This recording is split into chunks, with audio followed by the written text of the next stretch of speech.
జాతి వివక్షత లేదా అని అంటే ఒకప్పుడు ఉండేది బాగా. ఇటీవల కాలంలో అదేమీ పెద్దగా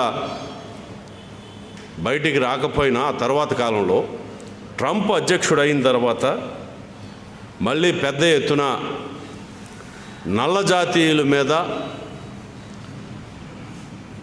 ప్రభుత్వమే అనంటే పోలీస్ వ్యవస్థ దాడి చేసి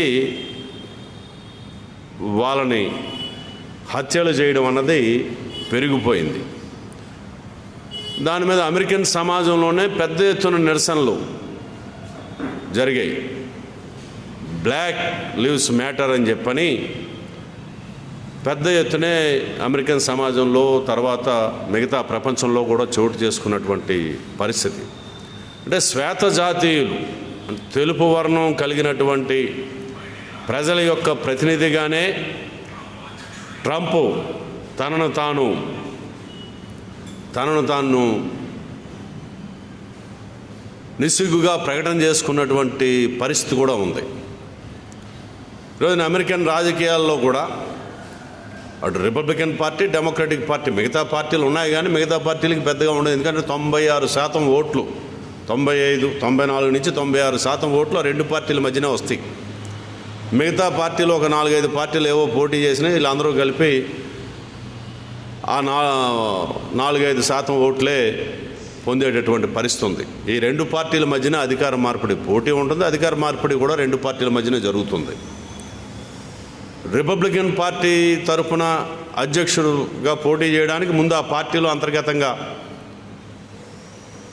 అభ్యర్థి ఎంపికకి సంబంధించి ఒక పోటీ నడుస్తుంది. అలాగే డెమోక్రటిక్ పార్టీ నుంచి ఎవరు అధ్యక్షులుగా ఉండాలనేది కూడా అంతర్గతంగా ఒక పోటీ నడుస్తుంది. అమెరికన్ రాజకీయ చిత్రం మన రాజకీయ చిత్రం కన్నా చాలా భిన్నంగా ఉంటుంది. మన దేశంలో ఉన్నట్టే అక్కడ రాజకీయాలు నడవు, రాజకీయ పార్టీలు నడవు. సో ఆ క్రమంలో ఈ రెండు పార్టీల్లో మితవాదులు ఉన్నారు, అతివాదులు. వామపక్ష భావజాలాన్ని ముందుకు తీసుకొని పోవాలి, సంపద దోపిడీని నివారించాలి, మరింత ఎక్కువగా పేదల యొక్క సంక్షేమాన్ని పట్టించుకోవాలి అని చెప్పని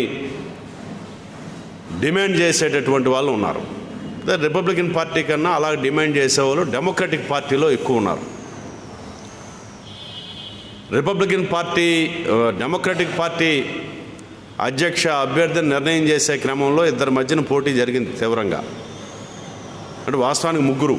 కమలా హ్యారిస్, ఇప్పుడు ఎవరైతే భారతీయ మూలాలు ఉన్నటువంటి కమలా హ్యారిస్, జో బైడెన్తో పాటు ఉపాధ్యక్ష స్థానానికి ఆమె పోటీ చేశారు.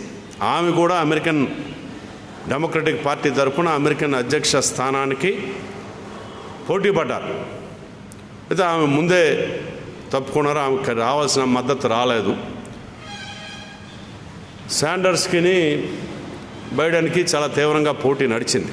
ఆయన వామపక్షవాది, డెమోక్రటిక్ పార్టీ తరఫున అధ్యక్ష స్థానానికి పోటీ పడినటువంటి వ్యక్తి ఆ పార్టీలో.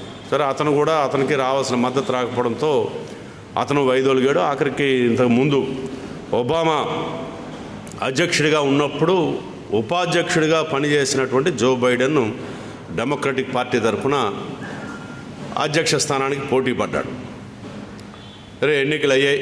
ఎన్నికల ప్రక్రియ కూడా ఎలా నడిచిందో ఏంటో ఇవన్నీ మనం టీవీలోనూ కూడా వీక్షించాం. మనలాగా ఈవీఎంలు లేవు, అక్కడ బ్యాలెట్ల మీదే ఓటేయాలి. భారతదేశంలాగా అమెరికా పౌరులందరికీ వయోజన ఓటింగ్ హక్కు లేదు. మనం అది కూడా గమనించాలి. మన దేశంలో 18 సంవత్సరాలు నిండిన ప్రజలందరికీ లింగభేదంతో సంబంధం లేకుండా, స్త్రీ పురుషులు కానివ్వండి, ఈ రెండు కాకుండా ఉన్నటువంటి మూడో లింగంగా మనం గుర్తించినటువంటి వారు కానివ్వండి, వీళ్ళందరికీ వారి యొక్క ఆస్తి, రంగు, కులము వీటితో సంబంధం లేకుండా వీళ్ళందరికీ భారతదేశంలో ఓటు హక్కు వచ్చేస్తుంది 18 సంవత్సరాలు నిండగానే. ఆ ఓటుని నమోదు చేసే బాధ్యత కూడా ప్రభుత్వమే తీసుకుంటుంది. అమెరికాలో అలాగ రాదు.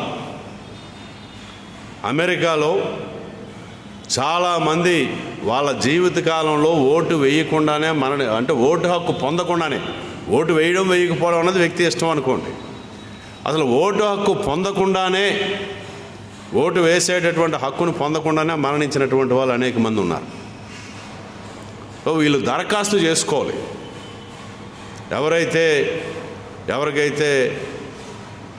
ఎవరైతే వయోజనులు అవుతారో వాళ్ళు దరఖాస్తు పెట్టుకుంటే దానికి మళ్ళీ కమిటీలు ఉంటాయి. అక్కడ ఏ రాష్ట్రానికి ఆ రాష్ట్రానికి మళ్ళీ సొంత చట్టాలు ఉన్నాయి.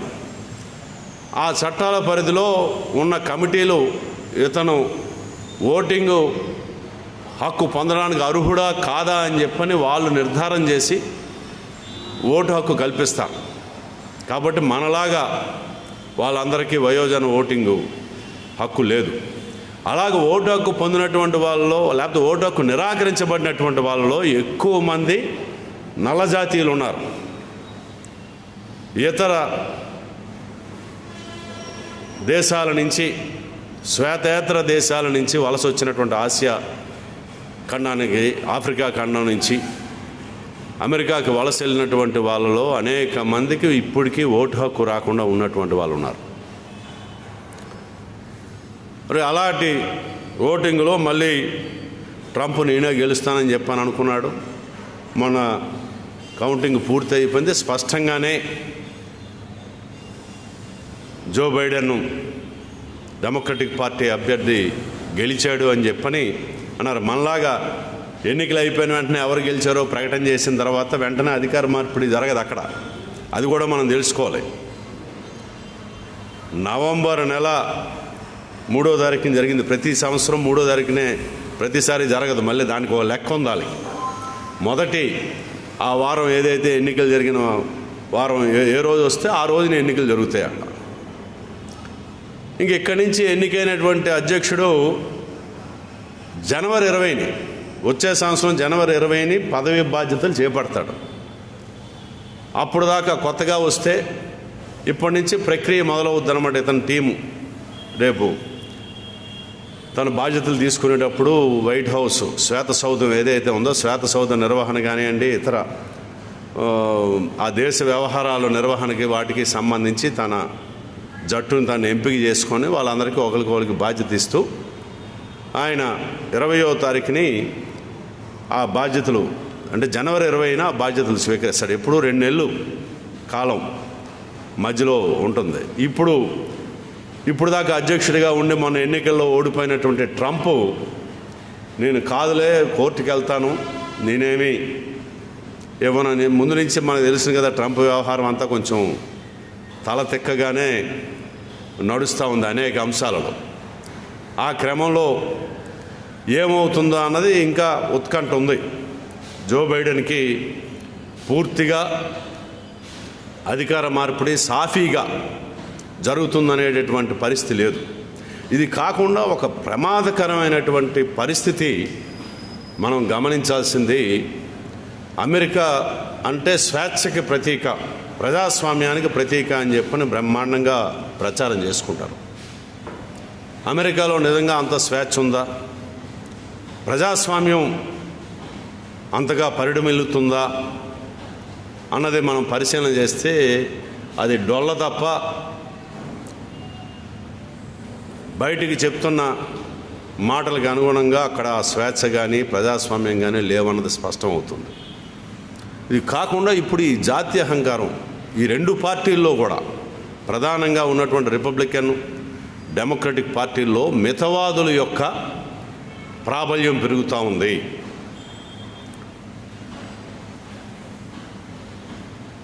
అమెరికన్స్ ఫస్ట్ అని చెప్పని అన్నాడు ట్రంప్ అధ్యక్షుడైన వెంటనే. అమెరికన్స్ ఫస్ట్ అని అంటే అమెరికా జాతీయులందరూ మొదట అని చెప్పని అనుకోకండి. ఆ నినాదంలోనే ఒక అంశం దాగి ఉంది. అమెరికాలో ఉన్నటువంటి శ్వేత జాతీయులే మొదట ఏదైనా పొందాలి అంటే తెలుపు వర్ణం కలిగినటువంటి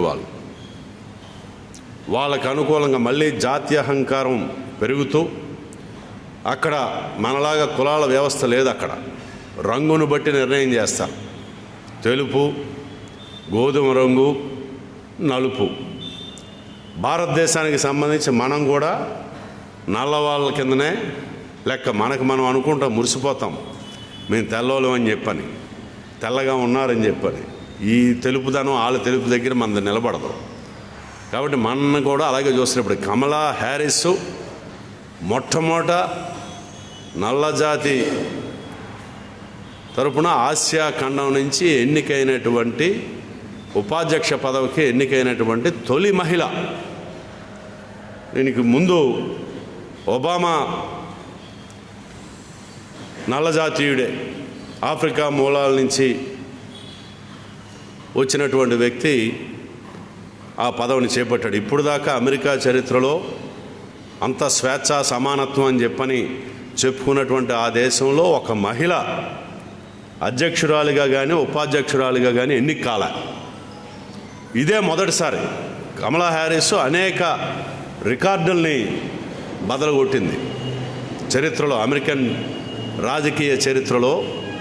ఆమె చాలా అంశాలలో మొదటి పీఠన నిలబడినటువంటి వ్యక్తి. కమలా హ్యారిస్ తల్లి మన తమిళనాడు నుంచి అక్కడికి చదువుకోవడానికి వెళ్ళి అక్కడ ఉన్న ఒక నల్లజాతీయుడిని పెళ్లి చేసుకొని 2 ఆడపిల్లలు పుట్టిన తర్వాత విడాకులు పొంది సింగిల్ మదర్గానే, ఒంటరి తల్లిగానే ఆ పిల్లలిద్దరినీ పెంచింది.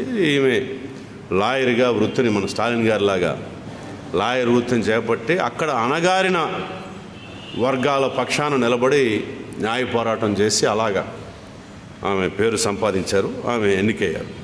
కాబట్టి ఇప్పుడు అమెరికా సమాజంలోనే రాజకీయాల్లో మితవాద ధోరణులు పెరగడంతో అమెరికా సమాజంలోనే జాతి విద్వేషాలు పెరిగేటటువంటి ప్రమాదం ఉంది. ఈ ప్రమాదాలు మనం చూస్తున్నాం. మన పక్కనున్నటువంటి, అంటే మన ఖండంలోనే ఈ వైపు ఉన్నటువంటి గల్ఫ్ దేశాలలో అక్కడ ప్రధానమైన అంతా ముస్లింలు అని చెప్పని అనుకోవచ్చు మనం. ముస్లిం మతంలో ఉన్నటువంటి తెగలు ఉన్నాయి, షియాలు, సున్నీలు, కుర్దులు, ఇలాగా ఆ మధ్యన ఘర్షణలు చెలరేగి ఈ రోజుకి కూడా అగ్నిగుండంలాగా మండుతున్నటువంటి జాతి విద్వేషాలతో అగ్నిగుండంలాగా మండుతున్నటువంటి అనేక దేశాలు ఉన్నాయి. ఏమెన్ లాంటి దేశంలో ఇంకా అంతర్యుద్ధం సాగుతూ ఉంది. ఐసిస్, తాలిబాన్లు వీళ్ళందరూ అలాగ పుట్టుకొచ్చిన వాళ్ళే చంపుకునేటటువంటి పరిస్థితి. ఒకప్పుడు బ్రహ్మాండంగా అభివృద్ధి చెందినటువంటి ఆ దేశాలు ఈరోజు వెనకబట్టును బట్టే అదే రకమైనటువంటి పందా వైపు ఈరోజు అమెరికన్ సమాజం అడుగులేస్తుందా అనేటటువంటి ఒక ప్రశ్న అమెరికాలో జరుగుతున్నటువంటి ఎన్నికల సందర్భంలో బయటకు వచ్చినటువంటి అంశం కూడా ప్రపంచం ముందుకు వస్తుంది. ఇది ఒక ప్రమాదకరమైనటువంటి అంశం. దాన్ని కమ్యూనిస్టులుగా మనం గుర్తించాలి. వామపక్ష భావజాలానికి సంబంధించి కూడా పెద్ద చర్చ జరిగింది. డెమోక్రటిక్ పార్టీ అభ్యర్థి ఎంపిక సందర్భంలో, లేకపోతే డెమోక్రటిక్ పార్టీ తరఫున సెనేట్కి కానివ్వండి, కాంగ్రెస్కి కానివ్వండి, ఇటీవల కాలంలో ఎన్నికైనటువంటి అభ్యర్థులు కొంతమంది వామపక్ష భావజాలం కలిగినటువంటి వాళ్ళే ఎన్నికయ్యారు.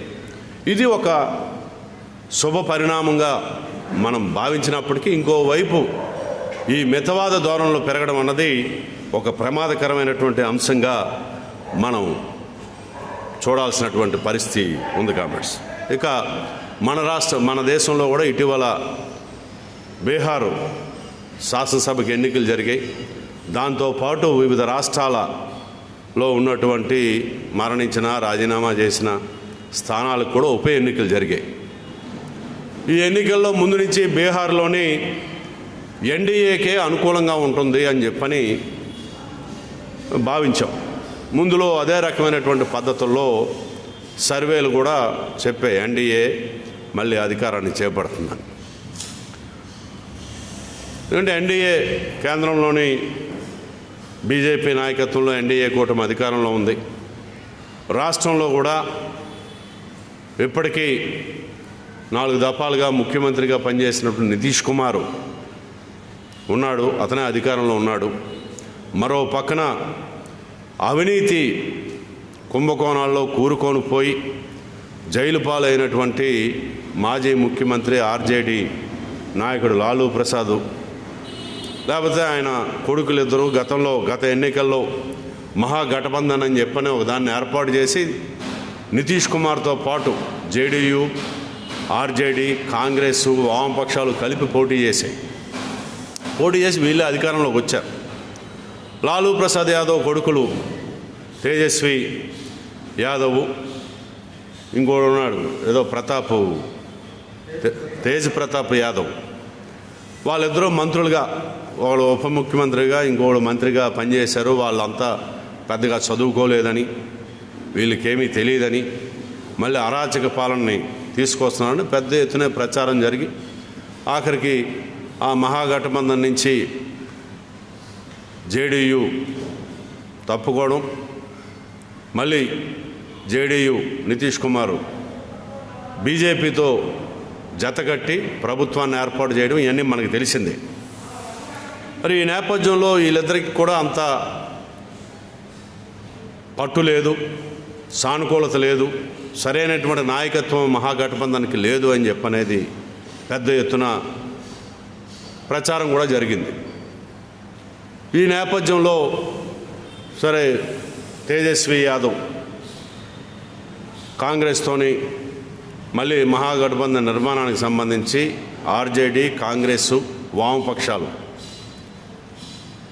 కలిసి మళ్ళీ కూటమి ఏర్పడడం, వీళ్ళ మధ్యన సీట్లు సర్దుబాటు చేసుకొని పోటీలోకి దిగిన తర్వాత ప్రచార కార్యక్రమంలో తేజస్వి యాదవ్ యొక్క సమయస్ఫూర్తి కానివ్వండి, అతను వాక్చాతుర్యం కానివ్వండి, ఇవన్నీ బీహార్ ప్రజల్ని ఆకట్టుకోవడం, అతని సభలకి వేల మంది ప్రజల్ని ఆకర్షించేటటువంటి పరిస్థితి రావడంతో ఆ తర్వాత ఎన్నికలు జరిగిన తర్వాత సర్వేల్లో మహాగఠబంధనే అధికారంలోకి వస్తుందని చెప్పనేది 1-2 సర్వేలు తప్ప ఇంకొక 4 సర్వేలు మహాగఠబంధన్కే అనుకూలంగా వచ్చింది. ముఖ్యమంత్రిగా కూడా అత్యధిక శాతం 44% ప్రజల మద్దతు పొందినటువంటి వ్యక్తిగా తేజస్వి యాదవే ఉన్నాడు.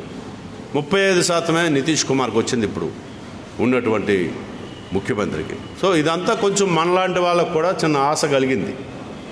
మనం కూడా అంటే మహాగఠబంధన్ అధికారంలోకి వస్తే, మనం ఉన్నటువంటి కూటమి అధికారంలోకి వస్తే బీహార్లో ఇది ఒక విధంగా ఎన్డీఏ కూటమికి పెద్ద నష్టం, బీజేపీకి నష్టం, నరేంద్ర మోడీ, అమిత్ షా ద్వయానికి, వాళ్ళు అవలంబిస్తున్నటువంటి రాజకీయ పందాకి ప్రజలు వ్యతిరేకంగా తీర్పు ఇచ్చారని చెప్పని భావించవచ్చని అనుకున్నాం.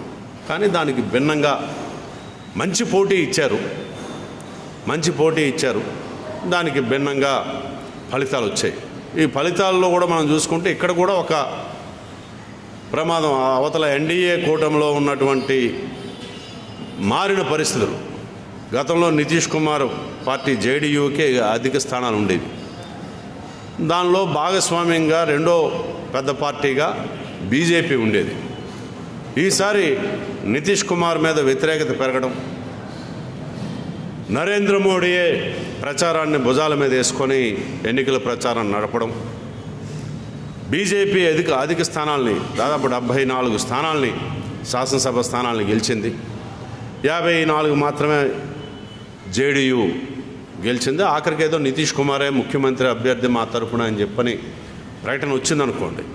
సో ఇది ఒక ప్రమాదకరంగా బీజేపీ తన ప్రాబల్యాన్ని అంటే మనం గమనించాల్సింది ఏంటంటే, బీజేపీతో స్నేహం చేస్తే అది జూనియర్ పార్ట్నర్ అయినా దీన్ని ఉపయోగించుకొని మెల్లిగా పెద్ద భాగస్వామిని తినే పెద్ద పార్టీగా అవతరించేటటువంటి దానికి ఎంత ఓపికగా 20 సంవత్సరాల కాలాన్ని వినియోగించుకుందా అన్నది మన కళ్ళ ముందు కనిపిస్తుంది. ఒకప్పుడు నితీష్ కుమారు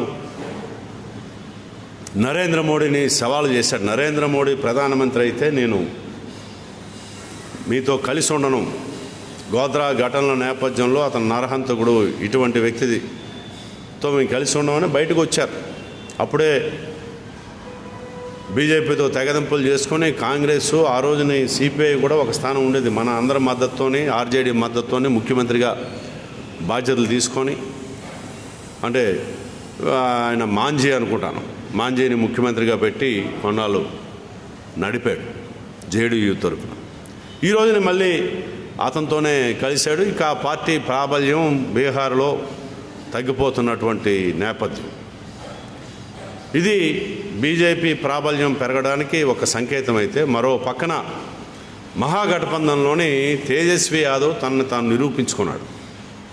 నేనేం తక్కువ కాదు, ఎక్కడా లాలూ ప్రసాద్ యాదవ్ యొక్క బొమ్మ పెట్ల, అతను ఎలాగన్నాడు అలాగన్నాడు అన్నది ప్రచారం చేయకుండా నితీష్ కుమార్ యొక్క ప్రభుత్వం యొక్క వైఫల్యాల మీదే అతను ప్రచారం చేసుకుంటూ వెళ్ళాడు. అయితే అందులోని ప్రధాన భాగస్వామిగా ఉన్నటువంటి మరో జాతీయ పార్టీ కాంగ్రెస్ పార్టీ ఎక్కువ స్థానాలకి పోటీ చేసింది. తన ఫలితాలు మటుకు చాలా ఘోరంగా ఉన్నాయి. కాంగ్రెస్ అనుకున్నటువంటి పద్ధతుల్లో కనీసం తను పోటీ చేసిన స్థానాల్లో 50% స్థానాలు గెలిచినా ఈరోజు మహాగఠబంధన్ అధికారంలోకి వచ్చి ఉండేది. కాంగ్రెస్కి ఇచ్చిన స్థానాల్లో ఎక్కువ ఓడిపోయింది. ఇది ఈ దేశంలో కాంగ్రెస్ తిరిగి పుంజుకోవడానికి మరి ఎంత సానుకూలమైనటువంటి వాతావరణం ఉన్నా కూడా ఉపయోగపడలేదు, కాంగ్రెస్ని ఇంకా ప్రజలు విశ్వసించడం లేదని చెప్పనేటటువంటి పరిస్థితి కనిపిస్తూ ఉంది. ఇక వామపక్షాలుగా మళ్ళీ బీహార్ రాజకీయాల్లో ఒకప్పుడు వామపక్షాలు, ప్రత్యేకించి సిపిఐ పెద్ద రాజకీయ పాత్ర నిర్వహించినటువంటి ఘటన ఉంది. మొదటి ఎన్నిక తప్ప స్వతంత్రం వచ్చిన తర్వాత. ఆ తర్వాత నుంచి ఒక సందర్భంలో సిపిఐ నాకు తెలిసి 72 ఎన్నికల్లో అనుకుంటాను 36 స్థానాలను గెలుచుకుంది. 8 పార్లమెంటు స్థానాల్ని గెలుచుకుంది. అలాంటిది మనం కూడా గత శాసనసభలో ఒక్క స్థానం కూడా పొందలేకపోయాం. ఒక్క సిపిఐ ఎమ్మెల్యే మాత్రం 3 శాసనసభ స్థానాలను గెలుచుకున్నారు. గత ఎన్నికల్లో సిపిఐ ఎమ్మెల్యే, సిపిఎంలు కలిసి పోటీ చేసినారు. వాళ్ళు నిలదొక్కున్నారు. ఈసారి సిపిఐ ఎమ్మెల్యేకి 19 స్థానాలు ఇచ్చారు.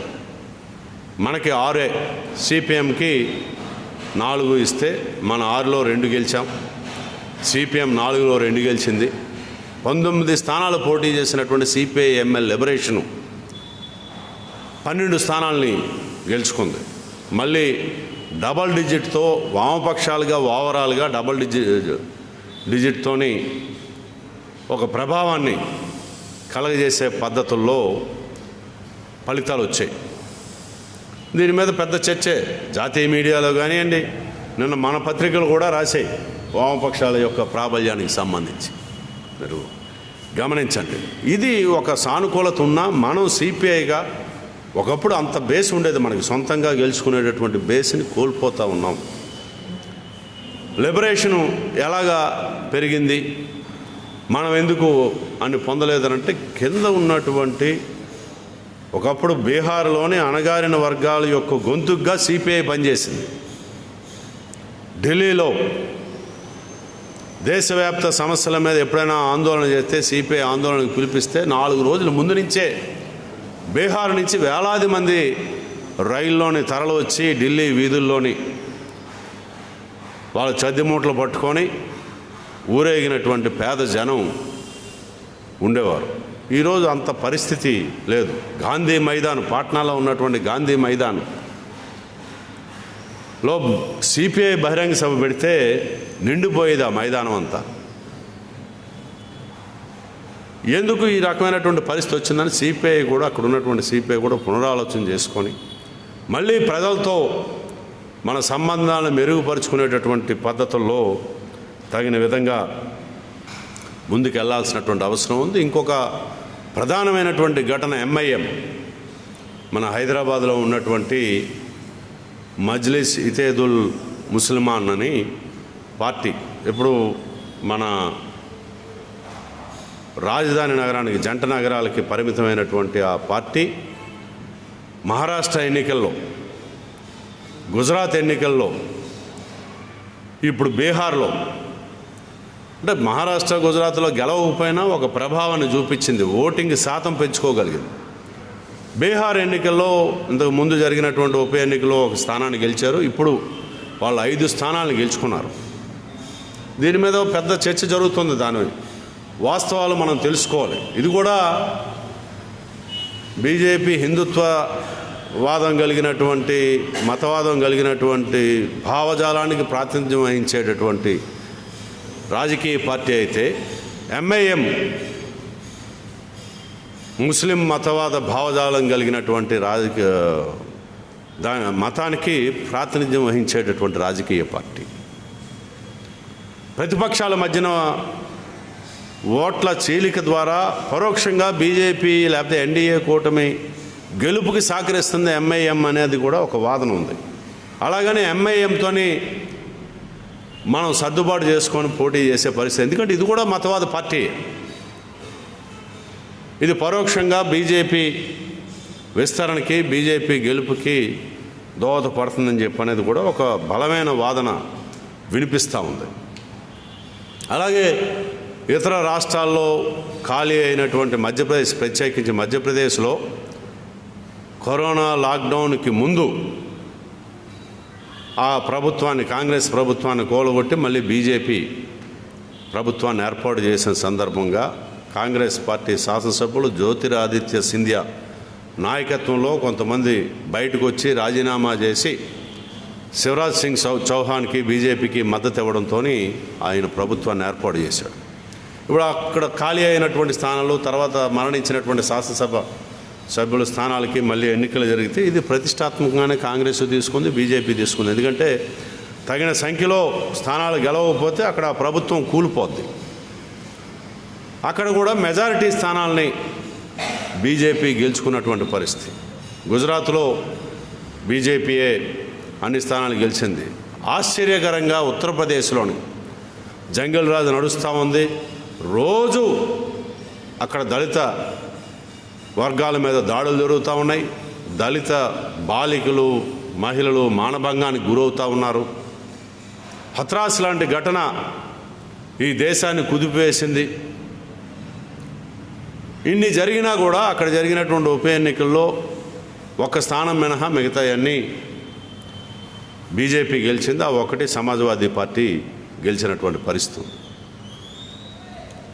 మరి ఈ నేపథ్యంలో మనం గమనించాల్సింది, మొన్న జరిగినటువంటి వర్షాకాల సమావేశాలు, పార్లమెంటు వర్షాకాల సమావేశాలు, ఇవి కూడా బీజేపీ తనకు అనుకూలంగా ఈ లాక్డౌన్ను కూడా వినియోగించుకొని తాను అనుకున్నటువంటి ఎజెండాని, సంఘ్ పరివార్ ఎజెండాని ఈ దేశంలో అమలు చేసేటటువంటి క్రమంలోని వ్యవసాయ రంగాన్ని కూడా కార్పొరేట్లకు అప్పచెప్పేటటువంటి పద్ధతుల్లో వ్యవసాయ చట్టాల్లో సమూలమైనటువంటి మార్పుల్ని తీసుకొస్తూ 3 చట్టాలు చేసింది. రాష్ట్రాలకు ఉన్నటువంటి హక్కులని హరిస్తూ. ఇక్కడ గమనించాలి గవర్నమెంట్స్, మన దేశంలో మన రాజ్యాంగం రాష్ట్రాలకి కొన్ని హక్కులు ఇచ్చింది, కేంద్రానికి కొన్ని హక్కులు ఇచ్చింది. కొన్ని అంశాలలో రాష్ట్రాలే స్వయంగా, స్వతంత్రంగా ఆ అంశాలకి సంబంధించి ఆ రాష్ట్ర ప్రభుత్వాలే నిర్ణయం తీసుకునేటటువంటి హక్కు ఉంది. ఈ రోజున వరుసగా నరేంద్ర మోడీ ప్రధానమంత్రి అయిన తర్వాత రకరకాల పేర్లతోని రాష్ట్రాలకు ఉన్నటువంటి హక్కుల్ని హరిస్తూ మొత్తం కేంద్రం గుప్పిట్లో ఈ దేశాన్ని, కేంద్ర ప్రభుత్వ గుప్పిట్లో ఈ దేశాన్ని పెట్టేటటువంటి పద్ధతుల్లో అడుగులు వేస్తూ ఉన్నారు. అందులోని ప్రధానంగా జిఎస్టీ. గతంలో కేంద్రం ఎక్సైజ్ డ్యూటీ వేస్తే రాష్ట్రాలు వాణిజ్య పన్నులు వేసేవి. ఈ వాణిజ్య పన్నులే తర్వాత వ్యాట్ కిందన, వాల్యూ యాడెడ్ ట్యాక్స్ కిందన మారింది. ఇప్పుడు ఒక రాష్ట్రంలో ఒకే వస్తువుకు సంబంధించి ఒక్క ధర ఉంటుంది. ఇది సరైనది కాదు. ఒకే వస్తువు దేశంలో ఎక్కడైనా ఒకే ధరకి లభించాలి. కాబట్టి GST, goods and services tax అని చెప్పని వస్తు సేవల పన్ను పేరుతో జిఎస్టీని తీసుకొచ్చి రాష్ట్రాలు ఇంకా స్వతంత్రంగా పన్ను వేసుకునేటటువంటి ఆ రాష్ట్రంలో జరిగేటటువంటి వాణిజ్యంలో పన్ను వేసుకునేటటువంటి హక్కు లేకుండా చేసి మొత్తం కేంద్రం చేతుల్లో పెట్టారు. ఈ రాష్ట్రాలన్నీ కలిపి కేంద్ర ఆర్థిక శాఖతో సమావేశం, వాణిజ్య పన్నుల శాఖ ఆర్థిక శాఖతో సమావేశం అయ్యేటట్టు సందర్భంలో వీళ్ళు వాదన వినిపించవచ్చు, కానీ అక్కడ మెజారిటీ ఎటు ఉంటే అటే నిర్ణయం చేసేటటువంటి పరిస్థితి ఉంటుంది. అంటే ఒకే దేశం ఒకే పన్ను పేరుతోని.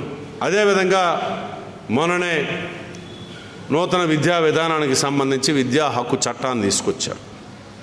ఆ చట్టం కూడా విద్య అన్నది ఉమ్మడి జాబితాలో ఉంది, ఎక్కువగా రాష్ట్రాలదే బాధ్యత. ఇప్పుడు రాష్ట్రాలకి స్వయంగా నిర్ణయం చేసుకునే హక్కు లేకుండా మొత్తాన్ని కేంద్రం చేతుల్లో పెట్టుకుంది. ఒకే దేశం ఒకే భాష పేరుతోని హిందీ భాషని దక్షిణాది ప్రాంతంలో కూడా బలవంతంగా తీసుకొని రావడానికి ఒక ప్రయత్నం జరిగింది. బీజేపీ పాలిత కర్ణాటక రాష్ట్రం ఏకైక రాష్ట్రం అది దక్షిణ భారతదేశంలో. ఆ రాష్ట్రంలో కూడా ఆ ప్రభుత్వం కూడా దాన్ని వ్యతిరేకించడం, తమిళనాడులో పెద్ద ఎత్తున నిరసనలు రావడంతో వెనక్కిపోయారు. కానీ అది ఏదో ఒకరోజు చేయడానికి సిద్ధంగానే ఉన్నారు. ఆ క్రమంలోనే ఈ వ్యవసాయ చట్టాలను కూడా తీసుకొచ్చారు. వ్యవసాయ చట్టాలన్నీ ఇప్పుడు దాకా వ్యవసాయం ప్రధానంగా రాష్ట్రాలది బాధ్యత. ఈరోజు రాష్ట్రాలకి ఆ హక్కులు లేకుండా చేసి ఏం చెప్తున్నారు, చాలా బ్రహ్మాండంగా రైతు ఉత్పత్తి చేసినటువంటి పంటని, తను పండించినటువంటి పంటని తనకి నచ్చినటువంటి పద్ధతిలో, తనకి లాభాలు వచ్చేటటువంటి పద్ధతుల్లో ఆ వ్యవసాయ ఉత్పత్తులను అమ్ముకునే హక్కు రైతుకు లేదు, దళారుల బారిన పడతా ఉన్నాడు. అలా కాకుండా ఓ పక్క ఢిల్లీలోనేమో మంచి రేటు వస్తుంది, ఇక్కడ తగిన రేటు లేదు, ఇక్కడ పంట ఎక్కువ అయిపోయింది. ఇప్పుడు ఉదాహరణకి టమాటా లాంటివి తీసుకుంటే మదనపల్లి లేకపోతే కర్నూలు, కడప, చిత్తూరు ఆ జిల్లాల్లో బ్రహ్మాండంగా పండుద్ది. అక్కడ మంచి రేటు రావట్లేదు, ఢిల్లీలో బ్రహ్మాండమైన రేటు వస్తుంది. ఈ రైతు ఢిల్లీకి పోయి ఇక్కడ ₹10 కూడా రాని, 10 పైసలు కూడా కేజీకి రానటువంటి పరిస్థితి వచ్చి పండినటువంటి పంట అంతా కూడా రోడ్డు మీద పారబోసేటటువంటి పరిస్థితి ఉంది. మరో పక్క ఢిల్లీలో ₹40కి అమ్ముతున్నారు. అదే ఈ రైతుగా హక్కు ఇస్తే ఈ పండించినటువంటి టమాటాలన్నీ తీసుకెళ్ళి ఢిల్లీలో ₹40కి అమ్ముకొని లాభం పొందొచ్చు అని చెప్పని చాలా అందంగా వినియోగడికి కూడా వినసొంపుగా ఉంటుంది. మన దేశంలో ఈరోజు కూడా 190% కమతాలు 1 హెక్టార్ కన్నా తక్కువే. హెక్టార్ అంటే 2.5 ఎకరాలు. 2.5 ఎకరాల కన్నా తక్కువ విస్తీర్ణం కలిగినటువంటి కమతాలే ఈ దేశంలో 195% ఉన్నాయి. అరెకరమో ఎకరమో ఎకరమున్నారో 2 ఎకరాల్లో కలిగినటువంటి రైతు తాను పండించినటువంటి పంటనే ఇక్కడి నుంచి ఢిల్లీకి తీసుకొని పోయి అమ్ముకోగలిగినటువంటి పరిస్థితి ఉంటుందా? అతనికి అయ్యే ఖర్చు ఎంత అవుతుంది? ఇది వాస్తవంగా పరిశీలన చేస్తే తెలుస్తుంది. కానీ అలా కాదు, మేము ఆ హక్కు ఇచ్చాము, ఇప్పుడు దాకా దళారుల చేతుల్లో పడి వీళ్ళు నష్టపోతున్నారు, ఇప్పుడు దళారుల బెడద మేము తొలగించామని చెప్పని ప్రభుత్వం చెప్తుంది. మరో పక్కన ఒప్పంద వ్యవసాయం, కాంట్రాక్ట్ ఫార్మింగ్ అని అదొక చట్టం. ఎవరైనా ముందే ఆ రైతుతోనే ఒక ఒప్పందం చేసుకొని నువ్వు పలానా పంట పండించు, ఆ పంటకి నేను ఈ ధర ఇస్తాను నీకు అంటే, ఆ పంట చేతికి వచ్చేటప్పటికి ధర ఎలాగున్నా ముందు ఏదైతే ధర ఆ రోజుకి ఒకవేళ నీకు తక్కువ వచ్చినా మార్కెట్లో ఆ పంటకి ధర తక్కువ ఉన్నా నేను నీకు ఏదైతే ఒప్పందం చేసుకున్నానో ఒప్పందం చేసుకున్న ధరే చెల్లిస్తానని చెప్పని, తద్వారా రైతుకే అది లాభం అని చెప్పని ప్రచారం చేస్తూ ఉన్నారు. ఇది కూడా కొన్ని చోట్ల జరిగింది మన దేశంలో, ప్రత్యేకించి దక్షిణ భారతదేశంలో లేదు కానీ ఉత్తర భారత రాజస్థాను, గుజరాతు, పంజాబ్ లాంటి చోట పెప్సీ కంపెనీ వాళ్ళు బంగాళదుంపలు పండించారు. వాడికి అనుకున్న దానికన్నా పంట ఎక్కువ వచ్చేసింది, నాకు అవసరం లేదన్నాడు. నువ్వు ఒప్పందం చేసావు, ఒప్పందం అమలు చేయనంటే వాడు ఒప్పుకోలే. తిరిగి రైతుల మీద కేసేసాడు. దాని మీద దేశవ్యాప్తంగా పెద్ద ఆందోళన సాగి రైతుల మీద కేసు వేయడం ఏంటి అని చెప్పని అన్న తర్వాత దిగొచ్చి ఏదో చేసుకోవడం అనుకోండి. అంత పెద్ద ఆందోళన చేయాల్సినటువంటి పరిస్థితి. అంటే ఒప్పంద వ్యవసాయం కూడా నిలదొక్కోలేదు. ఒప్పంద వ్యవసాయంలో కూడా రైతు కన్నా ఆ ఒప్పందం చేసుకున్నటువంటి కంపెనీకే అనుకూలంగా ఉంటుంది అనేది ఉంది. ఇంకోటి ప్రధానంగా వివాదాలు వస్తే వివాదాల పరిష్కారానికి కోర్టులకు వెళ్ళే హక్కు రైతు కోల్పోతున్నాడు. ఒప్పందం చేసుకున్నటువంటి వ్యక్తి ఆ ఒప్పందాన్ని ఉల్లంఘిస్తే రైతు నేరుగా కోర్టుకు వెళ్ళి ఆ ఒప్పందాన్ని అమలు జరిపించుకునేటటువంటి హక్కును కోల్పోతున్నాడు ఆయన. నువ్వు గవర్నమెంటే కొన్ని కమిటీలు రెవెన్యూ డివిజన్ పరిధిలోని లేకపోతే జిల్లా పరిధిలోని జిల్లా అధికారులని రెవెన్యూ డివిజన్ల అధికారులని పెట్టి ఆ కమిటీ ముందుకు వెళ్ళాలి. ఆ కమిటీ కింద రెవెన్యూ డివిజన్ పరిధిలోని వాళ్ళు ఏమి తీర్పిస్తే ఆ తీర్పు నీకు నచ్చకపోతే జిల్లా కమిటీకి నివేదించాలి తప్ప నువ్వు కోర్టుకు వెళ్ళడానికి వీల్లేదని ఆ ఉన్నటువంటి హక్కుని, రైతుకి ఉన్నటువంటి హక్కును కూడా హరించి ఇదంతా మొత్తం కార్పొరేటు రంగం చేతిలో వ్యవసాయ రంగాన్ని పెట్టడానికి తగినటువంటి పద్ధతుల్లో ఈ ప్రభుత్వం కార్పొరేట్లకు అనుకూలంగా ఈ 3 చట్టాలని తీసుకొచ్చారు. దీని మీద ప్రత్యేకించి పంజాబ్ తర్వాత హర్యానా 2 రాష్ట్రాల్లో మొత్తం రైతులు రోడ్ల మీదకి వచ్చి ఆందోళన చేస్తున్నారు. దాంతో పంజాబ్ ప్రభుత్వం మొట్టమొదటి దేశంలో కేంద్రం చేసినటువంటి చట్టాలకు వ్యతిరేకంగా వాళ్ళు 3 చట్టాలు చేశారు, వ్యవసాయ చట్టాలు. దాన్ని అనుసరించి ఛత్తీస్గఢ్, రాజస్థానం, మహారాష్ట్ర ఈ ప్రభుత్వాలు కూడా చట్టాలు చేశాయి. అయితే చట్టాలు శాసనసభ ఆమోదించినంత మాత్రాన అమలులోకి రావు. గవర్నర్ దగ్గరికి వెళ్ళిన తర్వాత గవర్నర్ దాని మీద సంతకం పెడితే అమల్లోకి వస్తుంది. గవర్నర్ కాదంటే రాష్ట్రపతి దగ్గరికి వెళ్తుంది. రాష్ట్రపతి దాని మీద సంతకం పెడితేనే ఆ చట్టం అమల్లోకి వస్తుంది. ఈరోజు పంజాబ్ గవర్నర్ కాదన్నాడు, రాష్ట్రపతి దగ్గరికి వెళ్ళింది. రాష్ట్రపతిని కలిసి పరిస్థితిని వివరించడానికి పంజాబ్ ముఖ్యమంత్రి సమయం అడిగితే రాష్ట్రపతి ఇవ్వలా. అంటే ఒక రాష్ట్రంలో ప్రజలు ఎన్నుకున్నటువంటి ప్రభుత్వ అధినేతగా ఉన్నటువంటి ముఖ్యమంత్రి దేశ అధ్యక్షుడిని కలిసి ఉన్న పరిస్థితి వివరించి మాకు ఈ నష్టం జరుగుతుంది, న్యాయం చేయండి అని అభ్యర్థించేటటువంటి హక్కుని కూడా నిరాకరించేటటువంటి పద్ధతుల్లో రాష్ట్రపతి వ్యవహరించడంతో పంజాబ్ మంత్రివర్గ సహచరులతోని ముఖ్యమంత్రి గారు ఢిల్లీలో ధర్నా చేయాల్సినటువంటి పరిస్థితి వచ్చింది. అంటే ఎక్కడికి పోతా ఉంది మన ప్రజాస్వామ్యం, ఏ వైపు నిలబడుతుంది అని చెప్పన్నది మనం గమనించాల్సినటువంటి అవసరం ఉంది. కాబట్టి ఇప్పుడు తెచ్చినటువంటి 3 చట్టాలు రైతుకి వ్యతిరేకంగా ఉండియే. వ్యవసాయ రంగాన్ని ఇప్పుడు దాకా వ్యవసాయ రంగంలో కార్పొరేట్ల ప్రమేయం లేదు. మొత్తం ఈ దేశంలో వ్యవసాయ రంగాన్ని కార్పొరేటు రంగానికి అప్పచెప్పి మరింతగా వాళ్ళ లాభాలు దండుకునేటటువంటి పద్ధతుల్లో ఈ ప్రభుత్వం ఆ వైపు అడుగులేస్తూ ఉంది. ఆ క్రమంలోనే ఇంకొకటి, ఇటీవలే హిందూలోని రూరల్ ఎడిటర్గా ఉన్నటువంటి మన తెలుగు ఆయన సాయినాథ్, ఆయన ఒక వ్యాసం రాశారు. ఇందులో మీరందరూ గమనించాల్సింది దేశ ప్రజానీకం గమనించినటువంటి ఇంకొక అంశం ఉంది.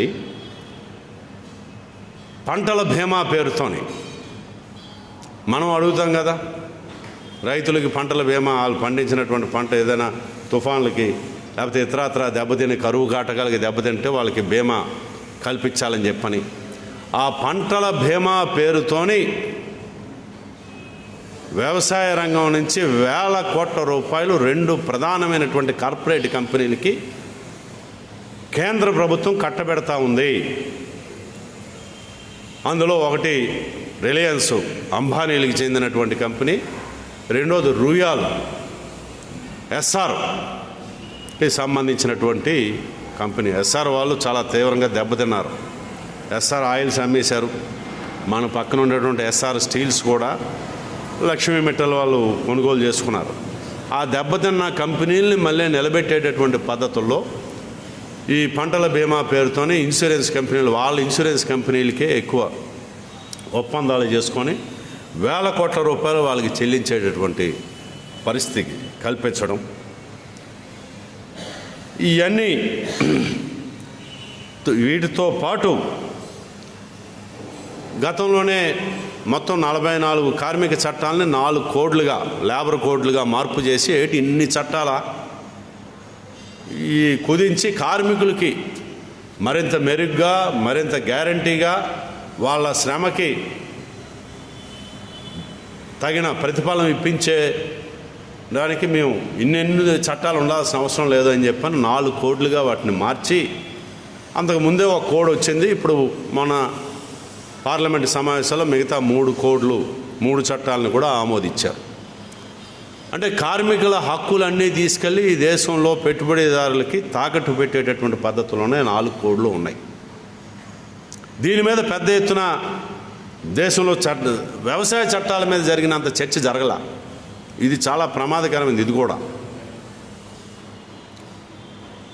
కాబట్టి నవంబర్ 26ని దేశవ్యాప్తంగా అన్ని కార్మిక సంఘాలు, ఆఖరికి బీజేపీకి చెందిన లేకపోతే సంఘ్ పరివార్, బీజేపీది కాదు సంఘ్ పరివార్ ఏర్పాటు చేసినటువంటి కార్మిక సంఘం బిఎంఎస్, భారతీయ మజ్దూరు సంఘ్ కూడా ఈ చట్టాలను వ్యతిరేకించింది. సమ్మెలో వాళ్ళు మనతో కలిసి రాకపోయినా మేము వ్యతిరేకిస్తున్నామని ప్రకటన చేశారు. బిఎంఎస్ మినహాయించి మిగతా అన్ని పక్షాలు కార్మిక సంఘాలు నవంబర్ 26ని సార్వత్రిక సమ్మెకి పిలిపించాయి. దానికి ఈ దేశంలో ఉన్నటువంటి 256 వ్యవసాయ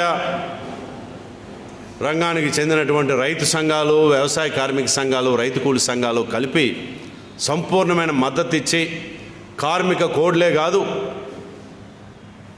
ఈ ప్రభుత్వం అవలంబిస్తున్నటువంటి విధానాల వలన ఈ 3 వ్యవసాయ చట్టాల వలన కూడా రైతాంగం, వ్యవసాయ రంగం తీవ్ర సంక్షోభంలోకి కూరుకునేటటువంటి పరిస్థితి ఉంది. కాబట్టి దానికి అనుగుణంగా మేము దాన్ని వ్యతిరేకిస్తూ ఈ సమ్మెని మేము సంపూర్ణంగా బలపరుస్తున్నాం, మేము కూడా వచ్చి అందులో పాల్గొంటామని చెప్పారు. ఈరోజు కేంద్ర ప్రభుత్వం ఎలా వ్యవహరిస్తుంది? అక్కడ ఆందోళన చేస్తున్నటువంటి పంజాబ్లో ఆందోళన చేస్తున్నటువంటి రైతాంగం రైలు రోకో చేశారు. రైలు రోకో చేస్తే పంజాబ్కి రైలు నడపడం మానేసింది. ప్రయాణికులు ప్రయాణం చేసే రైళ్ళనే మేము ఆపాము. సరుకు రవాణా చేసిన రైలు జోలికి మేము పోలేదు. మేము పండించినటువంటి పంటల్ని దేశంలో ఇతర ప్రాంతాలకు తరలించడానికి గూడ్స్ రైళ్ళు నడపమని కోరితే మీరు రైలు రోకో చేస్తున్నారు కాబట్టి మేము మీ రాష్ట్రానికి ఒక రైలు కూడా పంపించాం, గూడ్స్ రైలు అని. అంటే రైతాంగాన్ని ఇప్పుడు మన మామూలుగా వాదనలో గెలవలేనప్పుడు బలవంతుడు ఏం చేస్తాడండి? బలహీనుడు చెయ్యి పట్టుకొని గట్టిగా మలిపెట్టి నేను చెప్పింది ఒప్పుకుంటేనే నేను వదులుతాననే పద్ధతుల్లో ఈరోజు కేంద్ర ప్రభుత్వం నువ్వు పండించినటువంటి వ్యవసాయ ఉత్పత్తుల్ని బయటికి మేము తరలించాలనంటే దానికి అవసరమైనటువంటి రైల్వేల పరంగా రవాణా సౌకర్యం కల్పించాల్సిన పరిస్థితి వస్తే నువ్వు ముందు దానికి వ్యతిరేకంగా చేస్తున్న ఆందోళనను విరమించుకోమని చెప్పని ఈరోజు అక్కడ రైతులు చేస్తున్న ఆందోళనను లొంగదీసుకోవడానికి ఆ ప్రభుత్వం ప్రయత్నం చేస్తుంది, కేంద్ర ప్రభుత్వం ప్రయత్నం చేస్తుంది.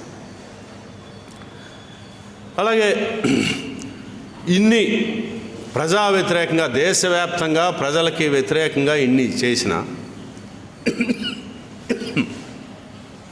ఉత్తరప్రదేశ్లో హత్రాస్ ఘటన జరిగి దేశవ్యాప్తంగా అంత సంచలనం కలగజేసిన వీటి ప్రభావం మొన్న జరిగినటువంటి ఎన్నికల్లో పడలేదు అని అనడానికి కారణం మనం దాన్ని ప్రజల మెదడుల్లోకి ఎక్కించడంలో ప్రతిపక్షాల యొక్క వైఫల్యం ఉంది.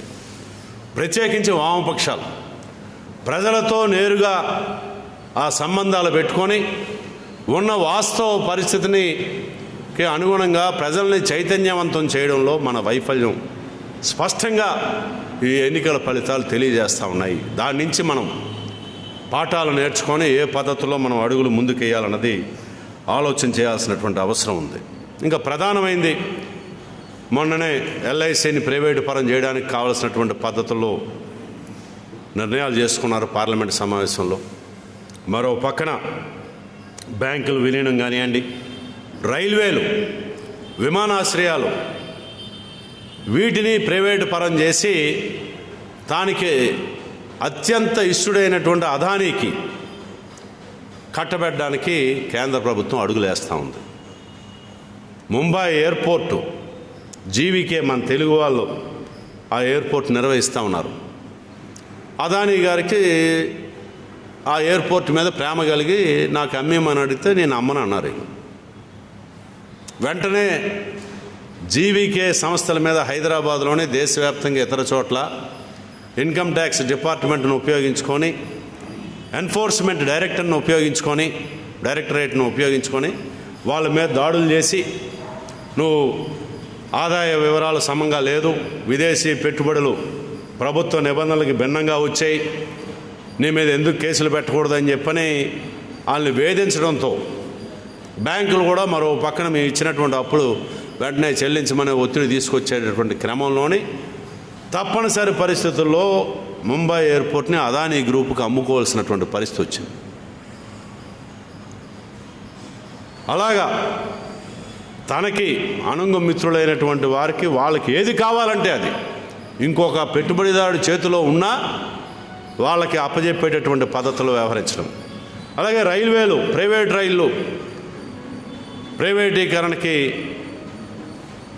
అనుమతిస్తూ మన పార్లమెంట్లో చట్టం చేయడంతో అదానీలకి మెల్లిగా రైల్వే స్టేషన్ల నిర్వహణ కూడా వాళ్ళకే అప్పచెప్పి, రైలు కూడా మీరే నడుపుకోండి మీకు నచ్చిన ధరలో.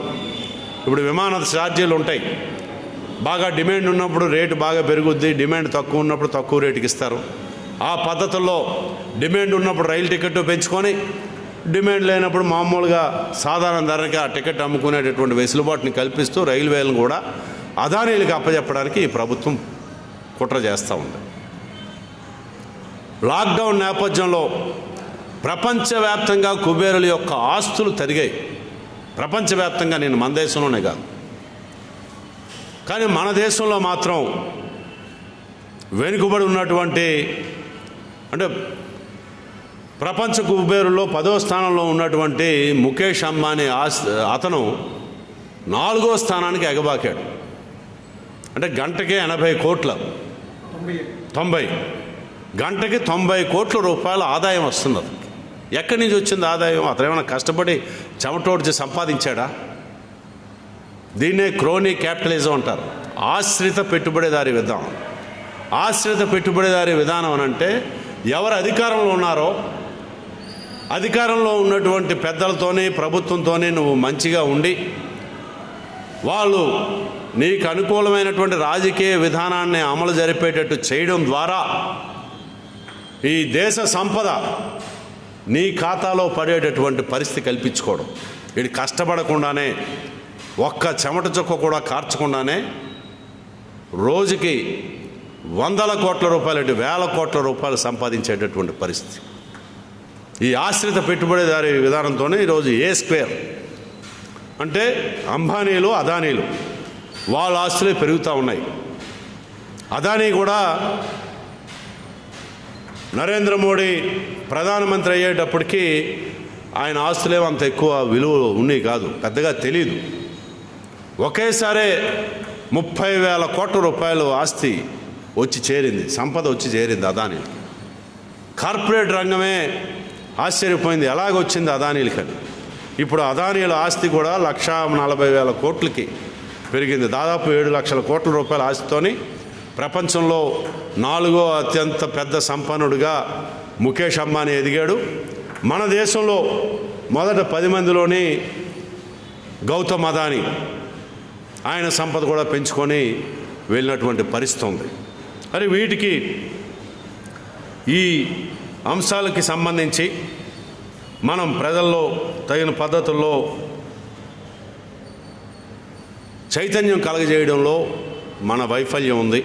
అందుకనే మనం విస్తృతంగా ప్రజలతో సంబంధాలు కలిగి సామాన్య ప్రజలకి వాళ్ళు పడుతున్నటువంటి కష్టాలకి ఈరోజు ప్రభుత్వం అవలంబిస్తున్నటువంటి విధానాలు ఏ విధంగా కారణం, అనేది వివరించాల్సినటువంటి బాధ్యత మన మీద ఉంది కామ్రేడ్స్. ఇక మన రాష్ట్ర పరిస్థితులకు సంబంధించి చూస్తే జగన్మోహన్ రెడ్డి గారు పరిపాలన మనం పరిశీలన చేసినట్లయితే అన్ని కోర్టు వివాదాలతోనే రోజు పత్రిక తిరిగేస్తే చాలు ఏదో ఒక అంశంలో కోర్టు ఈ ప్రభుత్వ విధానాలని ప్రభుత్వ వైఖరిని తప్పుపట్టేటటువంటి పరిస్థితి ఉంది.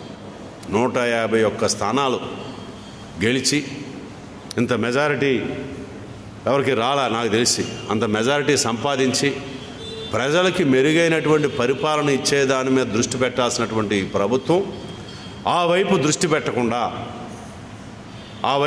పెట్టకుండా ఆయన నన్ను విమర్శించినటువంటి వాళ్ళ సంగతి తేలుస్తాను, నిన్నటిదాకా అధికారంలో ఉన్నటువంటి పార్టీ అవినీతికి పాల్పడలేదా, నేను అవినీతి పరుడని అంటున్నా అని ప్రచారం చేశారు. కాబట్టి అవినీతిని వెలికి తీస్తానని అప్పుడు దాకా ఏవైతే ప్రాజెక్టుల నిర్మాణం ఉన్నాయో అన్నిటినీ ఆపేశారు. రివర్స్ టెండరింగ్ పేరుతోనే ఎంత మిగిలిందో మనకు తెలియదు, కానీ అభివృద్ధి అన్నది ఆగిపోయింది. అలాగే నవరత్నాల పేరుతోని అనేక పథకాలు, సంక్షేమ పథకాలు ప్రకటన చేశారు. వాటి అమలుకి సంబంధించి ఆయన ప్రయత్నం చేసి ఇదిగో నవరత్నాలను మేము చెప్పిన 9 నెలల్లోనే అమలు చేసేసామన్నారు.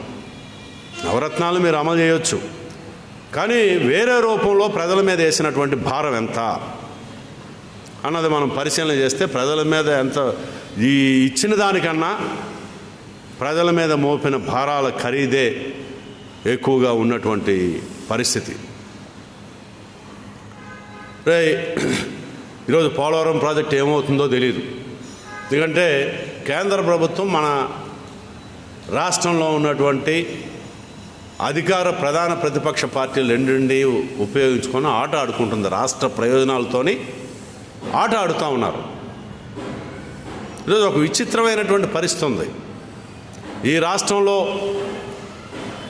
అధికార పక్షం ఢిల్లీకి వెళ్తే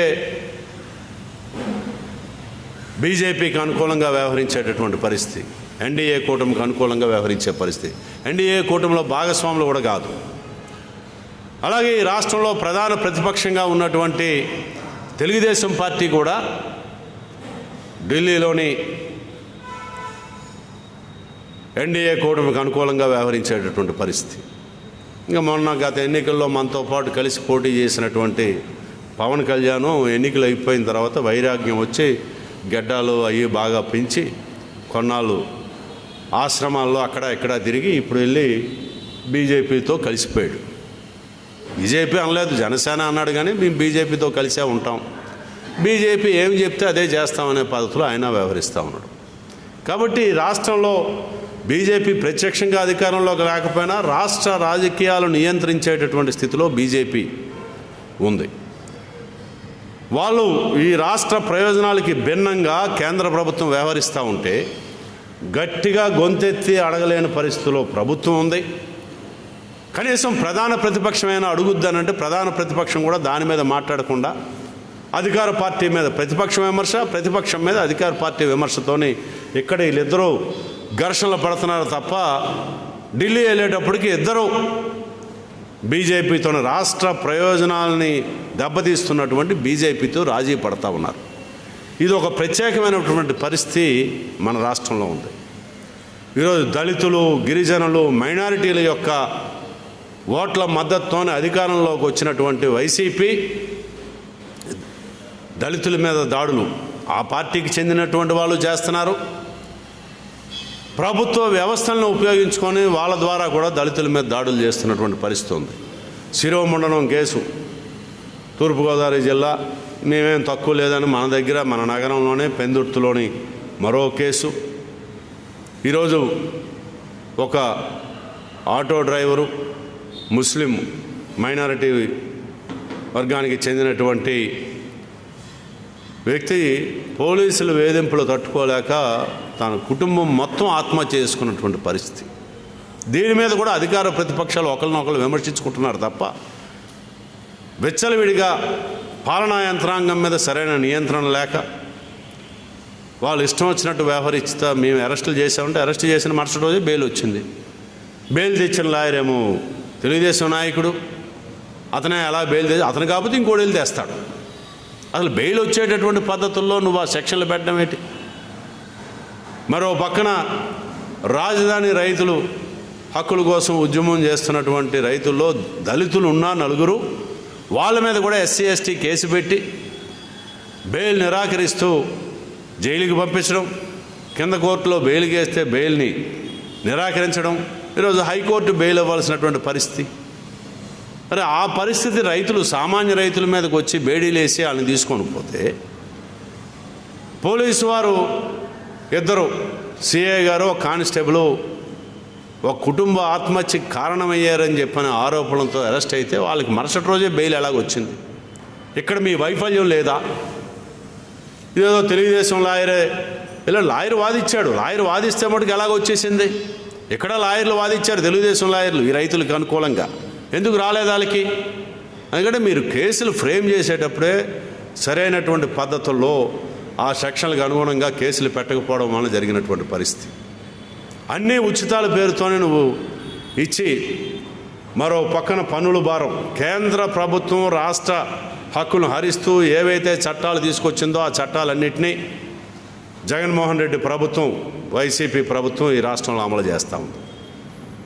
మోటారు వాహనాల చట్టంలో తీసుకొచ్చినటువంటి మార్పుల ఫలితంగా ఆటో కార్మికులకి జగనన్న నేస్తం పేరుతో ఇచ్చే నువ్వు 20,000 అంత ఇచ్చినట్టున్నారు. 20,000 10,000? 10,000. 10 సంవత్సరానికి 10,000 ఇస్తూ ఉన్నాడు. కానీ మోటారు వాహన చట్టాల్లో తీసుకొచ్చినటువంటి మార్పుల ఫలితంగా ఒక్క కేసు పడితే చాలు 20,000 ఫైన్ చెల్లించుకోవాల్సినటువంటి పరిస్థితి ఉంది. అంటే తన వృత్తి, స్వయం ఉపాధి ద్వారా తను మేజర్ అయిన తర్వాత తన కుటుంబ పోషణ నిమిత్తం ఒక ఆటో కొనుక్కొని, బ్యాంకు నుంచి రుణం పొంది ఆటో కొనుక్కొని ఆటో మీద జీవనం సాగించేటటువంటి పరిస్థితి లేకుండా చేసేటటువంటి స్థితి.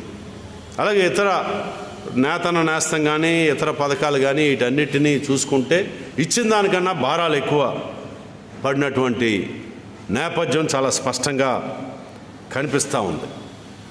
ఈరోజు పోలవరం ప్రాజెక్టు నిర్మాణానికి అవసరమైన నిధులు, అది కేంద్ర ప్రాజెక్ట్, అది చట్టంలోనే ఉంది, విభజన చట్టంలో కేంద్ర ప్రాజెక్టు. కేంద్రమే మొత్తం పునరావాసం దగ్గర నుంచి నిర్వాసితులకు ఇవ్వాల్సినటువంటి నష్టపరిహారంతో పాటు పునరావాసం దగ్గర నుంచి ప్రాజెక్టు నిర్మాణం పూర్తయ్యేదాకా ప్రతి పైసా పెట్టాలి. మీరు పట్టిసీమ చేర్చారు, అందులో విద్యుత్ ఉత్పత్తికి సంబంధించినటువంటి అంశం కూడా చేర్చారు. ఆ రెండింటికి మేము ఆ రెండు మినహాయించి మీరు ఇవ్వండి కావాలంటే అని అంటే, కాదు మేము 2012 లెక్కలు లేకపోతే 2013 జనవరిలో ఉన్న అంచనాలకు తగినట్టుగా ఇస్తామనంటే 2013లో జనవరి తర్వాత జరిగినటువంటి పార్లమెంటు సమావేశాల్లో నూతన భూసేకరణ చట్టాన్ని పార్లమెంటు ఏకగ్రీవంగా ఆమోదించింది. ఆ చట్ట ప్రకారం నిర్వాసితులకు చెల్లించాల్సినటువంటి నష్టపరిహారం ఎక్కువ చెల్లించాలి. పాత చట్ట ప్రకారం ఎకరానికి 80,000 నుంచి 1,20,000 రూపాయలు ఇస్తే, కొత్త చట్ట ప్రకారం ఎకరానికి 10.5 లక్షలు ఇవ్వాలి. అంటే నువ్వు లక్షలాది ఎకరాలు సేకరించేటప్పుడు భూములు కోల్పోయినటువంటి వాళ్ళకి నష్టపరిహారమే విపరీతంగా పెరుగుతూ ఉంది. ప్రాజెక్టు మొత్తం నిర్మాణంలో ఇప్పుడు 57,000 కోట్లకి దాని అంచనాలు వెళ్ళాయి. ఏది కొత్త చట్ట ప్రకారం 2018 అంచనాల ప్రకారం ఇవ్వాలి. నేను అంత ఇవ్వను, అప్పుడు నిర్ణయం చేసిన 16,000 17,000 కోట్లు నేను ఇస్తానంటే ఆ ప్రాజెక్ట్ ఎప్పుడు పూర్తవుతుంది? ఈ రాష్ట్రం సమగ్రంగా అభివృద్ధి చెందాలంటే పోలవరం ప్రాజెక్టు నిర్మాణం అయితే తప్ప అది సాధ్యం కాదు.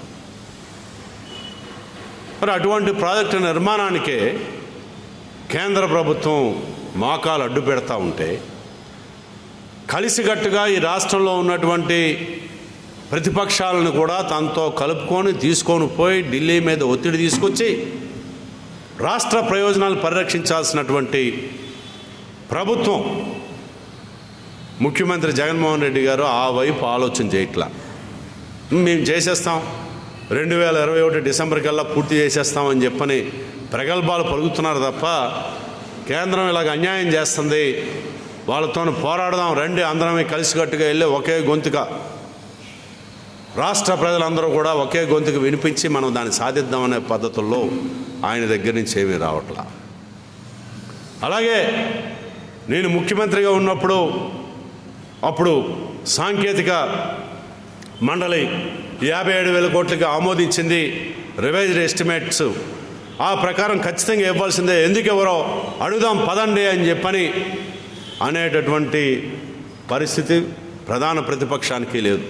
చంద్రబాబు నాయుడు గారు కూడా అది మాట్లాడటంలో, ఇదిగో ఈ చేతగాని ప్రభుత్వం తేటలేదని చెప్పని ఈయనంటే ఆయన టైంలోనే మన ప్రయోజనాలు తాకట్టు పెట్టాడని వాళ్ళు అంటున్నారు. వీళ్ళిద్దరూ తన్నుకుంటున్నారు, మన ప్రయోజనాలతో ఆట ఆడుకుంటుంది బీజేపీ.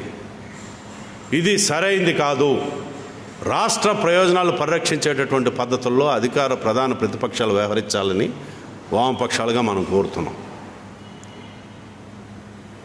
మరి ఈ నేపథ్యంలో ఇంకొక ప్రమాదకరమైన అంశం, ఈ కరోనా నేపథ్యంలో ఆదాయాలు తగ్గిపోయాయి, రాష్ట్రాలకి ఆదాయం రావట్లేదు. కాబట్టి మరింతగా మనకి ఇచ్చినటువంటి అనుమతుల్లోని పరిమితుల్లోనే అప్పులు తెచ్చుకోవడానికి ఆ పరిమితిని ఇంకో 2% పెంచుతూ 4 అంశాలలో నువ్వు సంస్కరణలు అమలు చేయాలని చెప్పని అన్నారు. ఒకటి ఈజ్ ఆఫ్ డూయింగ్, అంటే ఎవడైనా పెట్టుబడిదారుడు ఒక పరిశ్రమ పెట్టాలన్నా, ఒక వ్యాపారం పెట్టాలన్నా వాడికి నువ్వు ఆ గ్యారంటీ ఇయ్యు, ఈ గ్యారంటీ ఇయ్యు, అది ఇది అని అడగకుండా ఏకపక్షంగా నువ్వు పర్మిషన్లు ఇచ్చి వాడికి భూమి కూడా తక్కువకి ఇచ్చి అన్ని సౌకర్యాలు కల్పించాలి. అది చంద్రబాబు నాయుడు గారి హయాంలోనే అమలు చేసేసారు. అలాగే ఇంకొకటి ఉంది, నాకు అది సమగా గుర్తు రావట్లేదు, కానీ అది కూడా చంద్రబాబు నాయుడు హయాంలోనే అమలు చేసేసారు. ఇంకా 2 ఉన్నాయి. ఒకటి, ఈ రాష్ట్రంలో అంటే విద్యుత్ సంస్కరణల నేపథ్యంలో ఒక్క యూనిట్ విద్యుత్ కూడా ఉచితంగా ఎవరికి ఇవ్వడానికి వీల్లేదు. విద్యుత్ కంపెనీలు ఉత్పత్తి చేసే ప్రతి యూనిట్కి డబ్బులు చెల్లించాల్సిందే, లెక్క ఉండాల్సిందే. కాబట్టి వ్యవసాయ విద్యుత్ కనెక్షన్లకి మన రాష్ట్రం మొత్తం మీద ఉచిత విద్యుత్ ఇస్తున్నారు. ఈ పంపు సెట్లకి ఎక్కడా కూడా విద్యుత్ మీటర్లు లేవు. కాబట్టి నువ్వు వాటికి మీటర్లు పెట్టాల్సిందే విద్యుత్ సంస్కరణలో భాగంగా.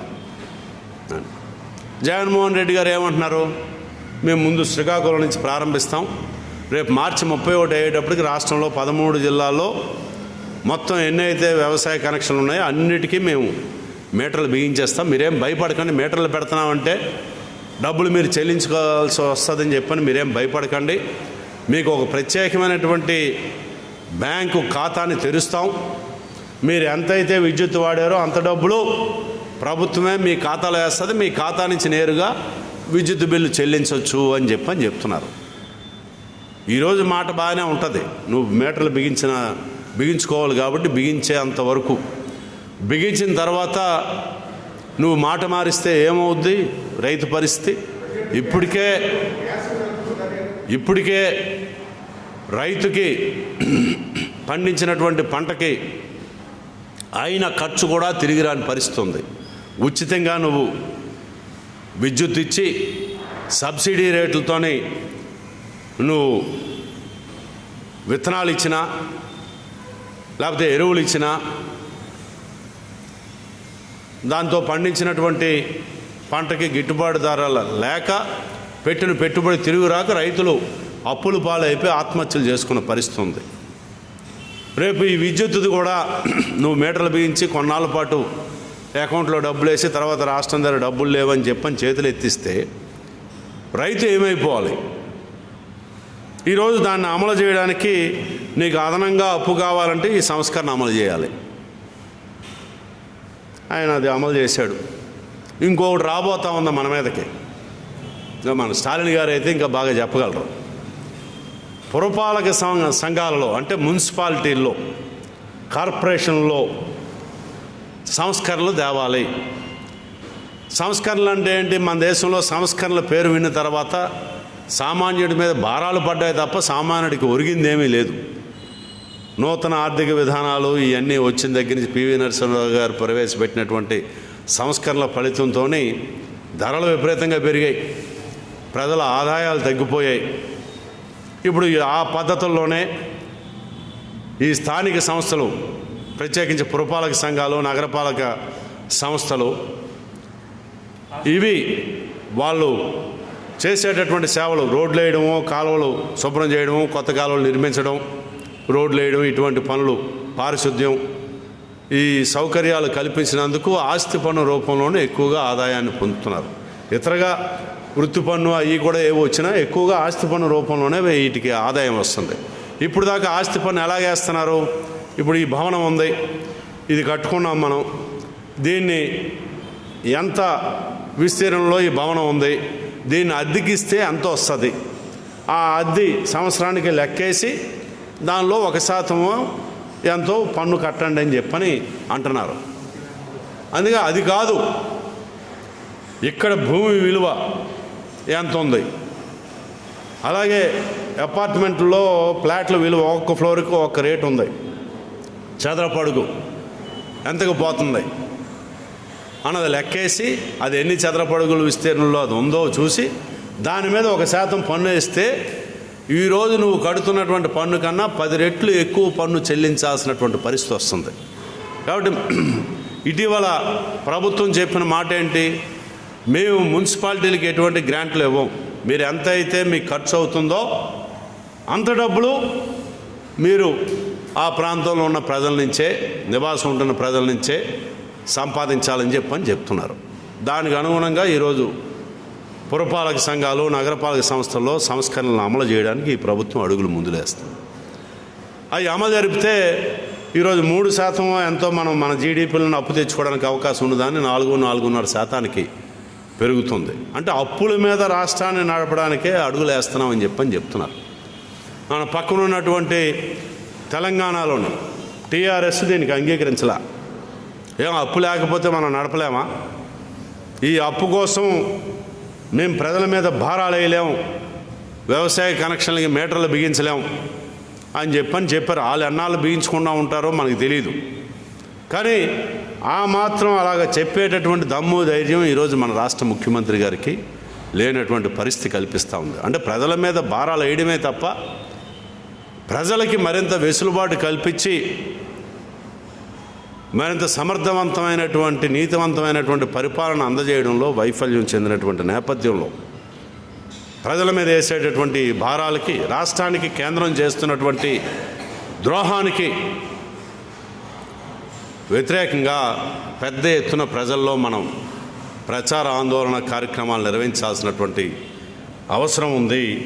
అందుకు మన పార్టీ మొత్తం యంత్రాంగం, ఈ జిల్లాలో ఉన్నటువంటి పార్టీ యంత్రాంగం అంతా సమాయత్తం కావాలని చెప్పని కోరుతా ఉన్నాను. మరొక ప్రధానమైన అంశం ఈ నేపథ్యంలోనే ఈరోజు టిడ్కో గృహాలు దాదాపు 1.5 రోజుల నుంచి మన పార్టీ